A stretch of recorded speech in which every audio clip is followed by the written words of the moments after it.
I have lived that moment so many times as a 20-year-old. Listen, these are the things I've mentioned many times in the boring discussions that you need to listen to. You're going to encounter that. It's uncomfortable. It sucks. You have to admit you're wrong. And even if you close a trade and then it runs in your favor, you would have. Well, listen, it just cost me $850 at the grocery store this afternoon. All the woulda and the shoulda and the coulda ain't going to pay the $850 grocery bill that I had to pay at the grocery store. It doesn't, you can't do shit with that. Woulda, coulda, shoulda is nothing. That's worse than paper trading. It's something that you didn't even do anything about. You weren't in there. You can't realize anything from that but regret. And you're doing that instead of saying, I was right to manage my emotions, disconnect myself psychologically from the marketplace, and the result of one transaction, I removed that emphasis and power over me as the human being, that wrestling match, that gladiator war. You're in the Coliseum. You're doing battle. You think you're doing it with the market. You're doing it with yourself. You're flogging yourself. You're literally beating yourself needlessly. Professionals, consistently profitable students, traders, money managers, they know pain thresholds. They know themselves. That's how they get there. They don't try to hide it. They don't wear blinders. They don't blame somebody else for something else. They own it.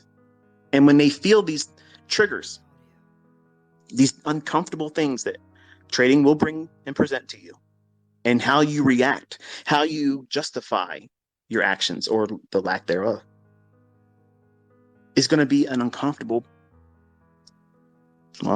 endeavor for all of you. You don't know who you are yet. You think you do. All you young guys, you're all cowboys. And the ladies, you think you're going to be able to manage it well. You're not going to take a high risk approach. You're going to be very frugal. And that what you think is going to be the thing that gets you through it. And then all of a sudden you discover, wow, there's a whole lot more to it than that. Yeah. This is hard because you are a formidable person. All of you are. And you're going to hold yourself up doing the wrong things, which is why I talk about it in those boring parts of the videos. Those barriers, which you haven't even encountered it yet. You don't even know what that is yet. You don't even know what I'm talking about. That's why when it goes in one ear out the other, I understand. It's like my kids. You're going to do this, you're going to do that. I told my son, when I gave him the car, I said, listen, don't cross the yellow line. If you cross that yellow line, 90% of the accidents that you would ever have won't happen. And the accident he had, he crossed the yellow line. I specifically told him, I said, if you crash this car, I will not buy you a replacement. You will earn it and work for it. And guess what? That makes me a piece of shit dad in most people's eyes. Well, you have all this money. Yep. But I'm a dad. And he didn't listen. He disregarded it. He could have hurt a family. He could have hurt himself. But guess what? He's at fault. And he has to own that. I'm a piece of shit father if, well, here's a replacement car. He learned nothing from that. So when I talk to you in these videos or in these spaces, and I'm giving you real world experience that every trader worth their salt knows exactly what I'm saying is the gospel. It is the absolute defining moment for you finding consistency, because if you can't wrangle yourself in and overcome yourself, it matters not who you trade with, who taught you, what you use for your trading methodology, how much you have, how many funded accounts you have, what company, what your payout scale is. Fucking means nothing, because you're going to unravel yourself.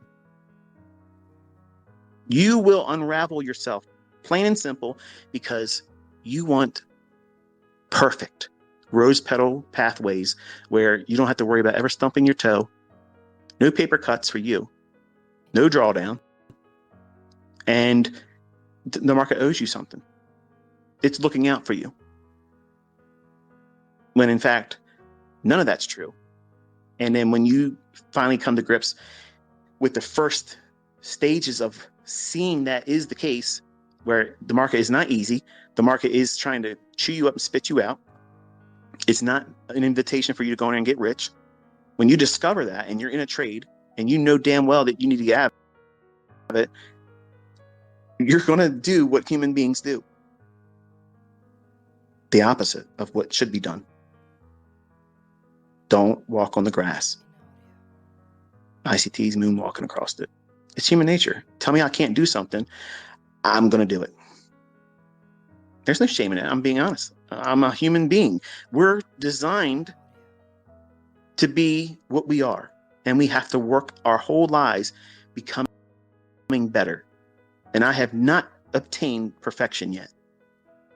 And none of you listening have arrived there either.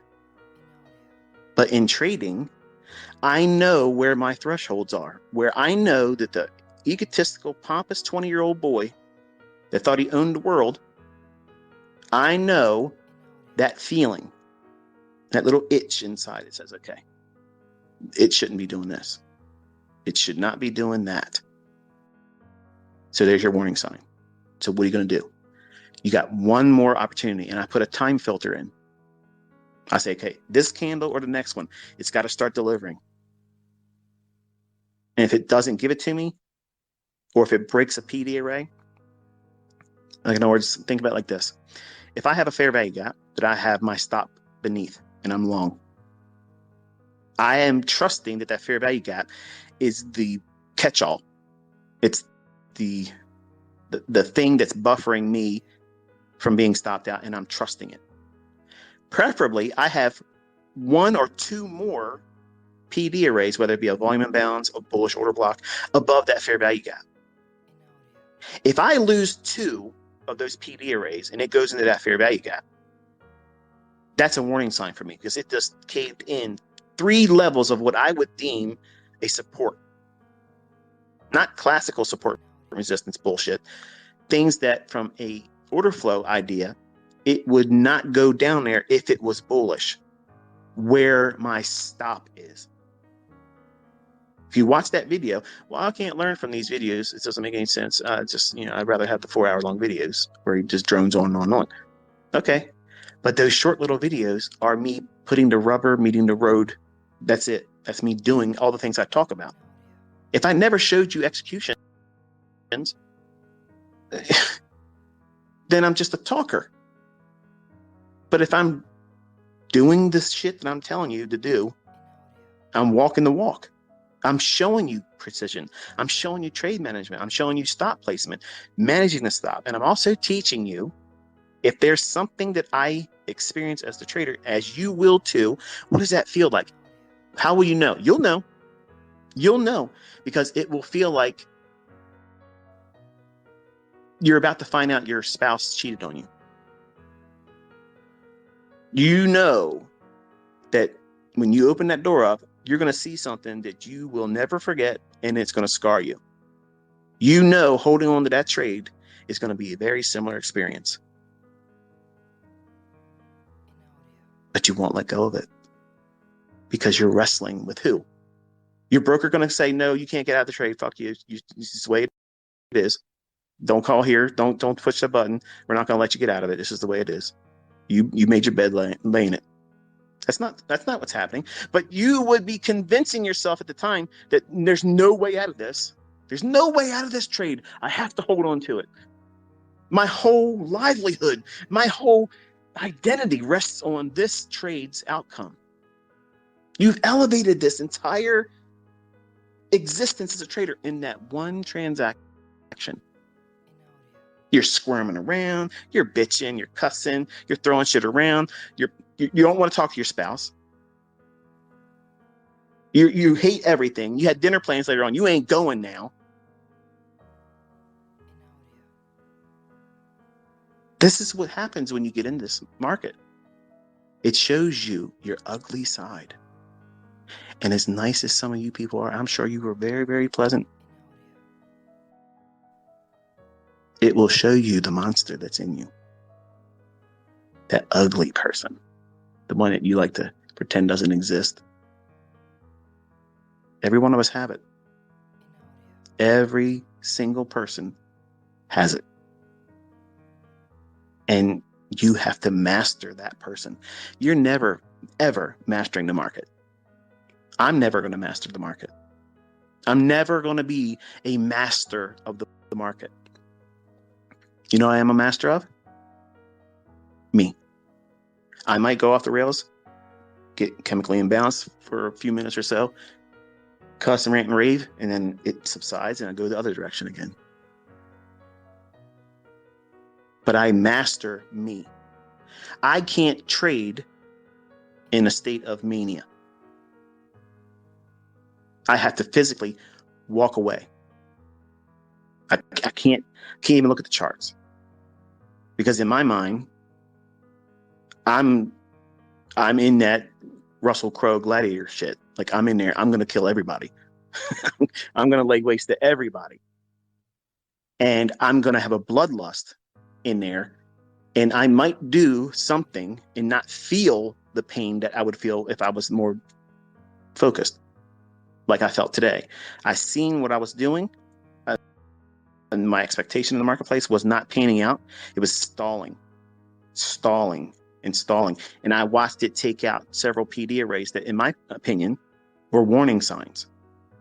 So that's why I said, okay, if it starts stalling again and it's not delivering when I want it to deliver, a time filter starts. It's like a little clock.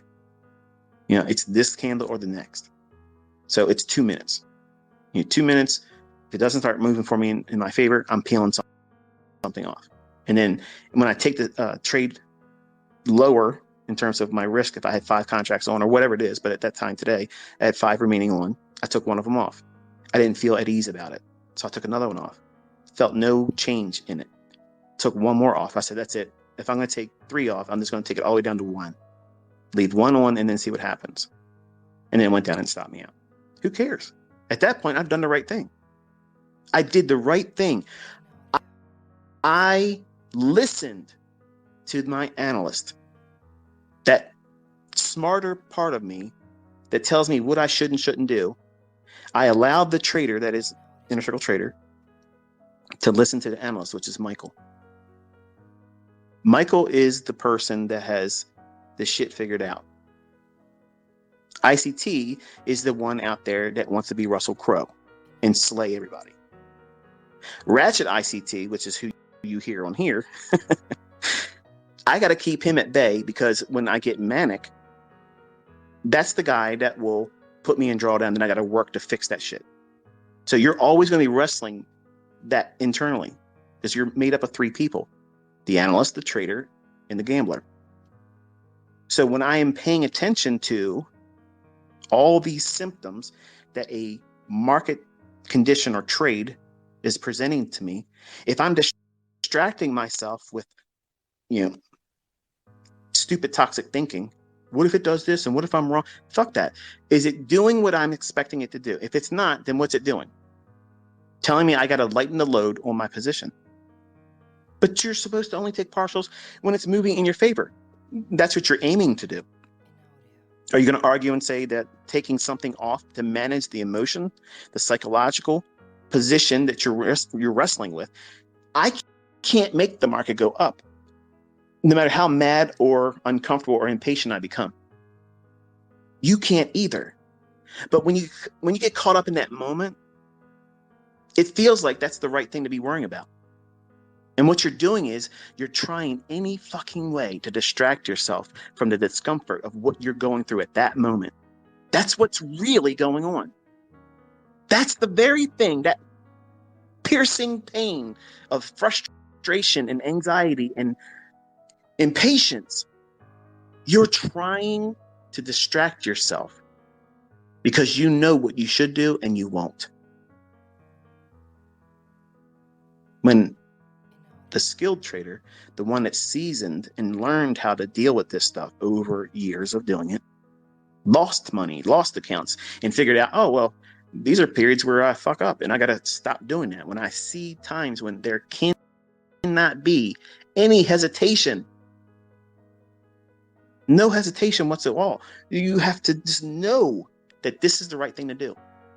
And if it would have run, like, well, look what happened today. It eventually went to 39.85 and thereabouts, but it didn't go there before taking my stop. It could have just kept on going higher and never went to my stop. And I could have closed the trade entirely, and I still would be talking to you like I am today, right now.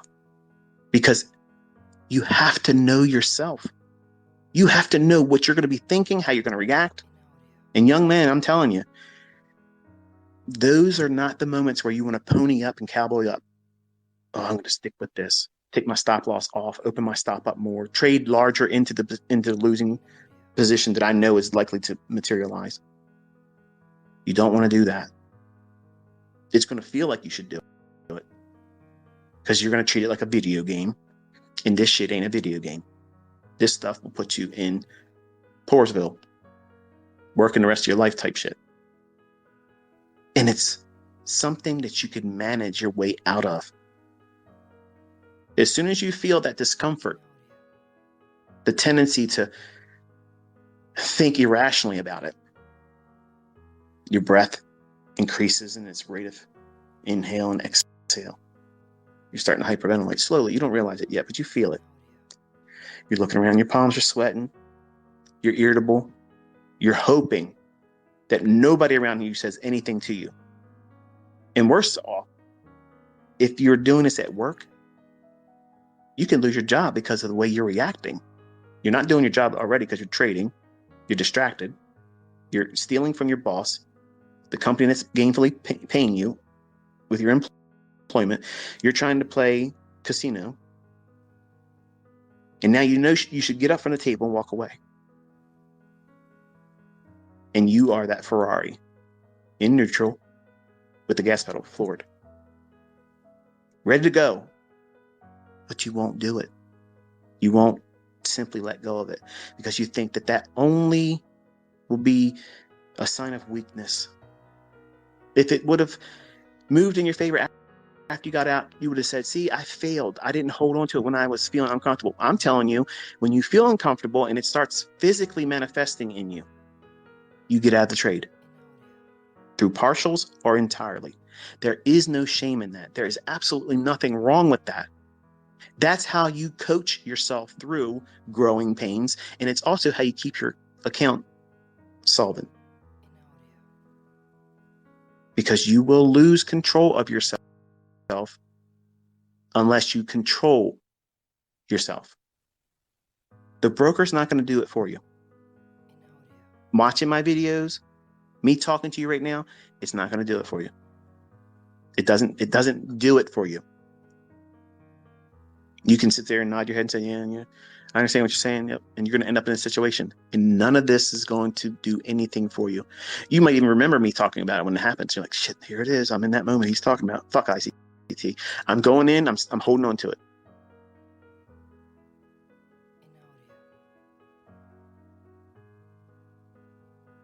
That's when regret comes in. And then what happens is the fear and anxiety about just getting out of it. And what if it moves in my favor? If I got out, I'll be wrong there too. Oh, is replaced with, I got to get it back. I got to get it back. Like I lost something there. I lost a potential profitable trade there. And I got to do it on the next one because that one wasn't right, but I got to go out and do it again in something else. This currency pair didn't do it. This one now is the one that's going to do it. Let me jump over here and do that. That's another reason why I tell you to focus on one or two pairs. Because if you have 28 pairs listening to people on Twitter that aren't profitable, teaching don't take partials, and they watch all these different markets,